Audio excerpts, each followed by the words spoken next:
And I was asking him. I said, I said, what have you been doing? What's working? He's had his number for about 3 weeks, and very proudly, he said, well, Jack, since I got my number, I've made 5,000 cold calls. I said, good Lord. I said, good for you. You're working hard. It's going to pay off. I said, so in those 5,000 calls, how many meetings have you set? And let's talk about those meetings. He said, well, that's where the problem is. I haven't gotten any meetings yet. I said, you've made 5,000 calls and you haven't got any meetings? He said, yeah. He said, I'm thinking about changing my script. What do you think? I said, you think?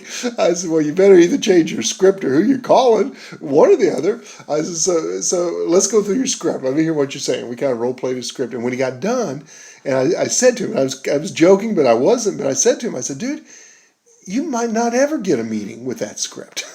I said, where did you come up with that? Now, I want to tell you what he said because I think there's a point to it. And I hear this a lot. He said, well, Jack, I thought if I just kept it brief, if I got to the point, I just kept it brief, I could get more calls in every day. I said, I think you're missing the point. The point is not to walk out of here at the end of the day with a badge of honor that said, I made 200 calls today. How many did you make? And I say that because I think it's too prevalent in this industry where we buy into this notion. I'm convinced he's bought into this notion that this is a numbers game. And that if he aimlessly sits there and makes 200 dials a day, regardless of what he says, his mindset, and somebody's convinced him that he's going to find some low-hanging fruit. Guys, that's not so. I've done this a long time. That's just not so. There might have been a day that it was so, not anymore. But to sit there blindlessly, in some cases unenthusiastically, and just sit there and make dial after dial after dial, with no value, no benefit in what you're saying, you're not going to find stuff. Your words matter. And so what I want to do is I want to go through a couple of mistakes that I see people make when they're making their outbound calls. And this is really more around people that you don't know, but the spirit of it applies in either way, whether it's the people that you do know or people that you don't know. But let me give you a couple of mistakes. If you want to write these down as you're building and creating your scripts, you might look at some of these mistakes and ask yourself, am I making some of these mistakes as I'm making my dials?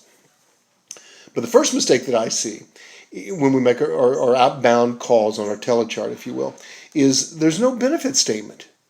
There's no value. There's no meat on the bone. I have people every day say, I call people, but nobody's interested. I said, well, they're not interested because you haven't said anything of interest. You just got right to the point. You asked for the appointment. And I have people and guys, I know where you get your scripts. Some of them you get from your portals. I hope this isn't blasphemy for me to say this, but some of those scripts stink. Because there's no value there.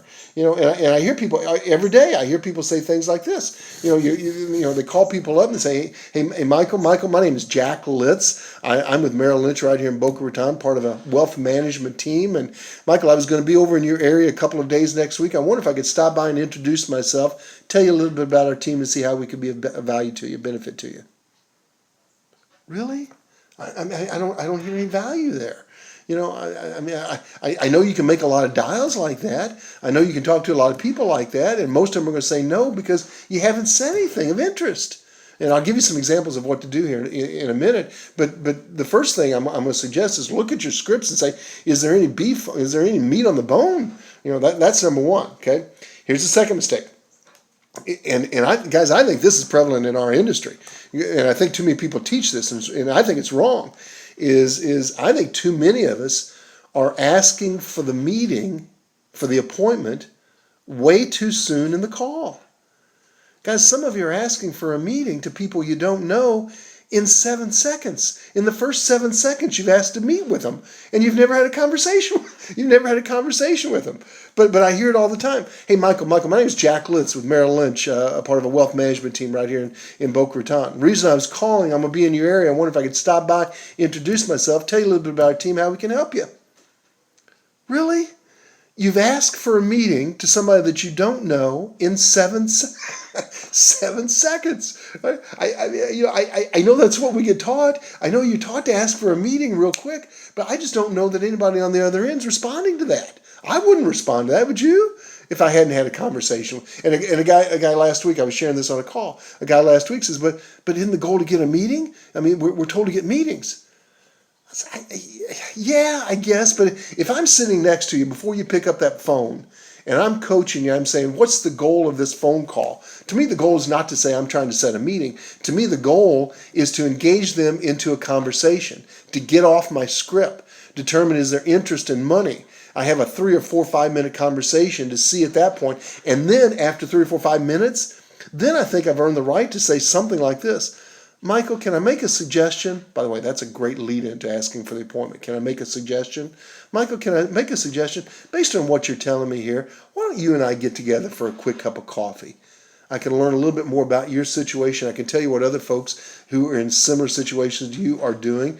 If you're intrigued, if there's a fit, great. If not, that's okay too. Take about 20 minutes. Any chance you're going to be around the area, maybe the first of next week for a quick cup of coffee? But I've earned the right to do that because I've engaged into a brief conversation to determine if you have some interest in money or if you know some people along that line. So I don't know. Let me get a couple reactions to that.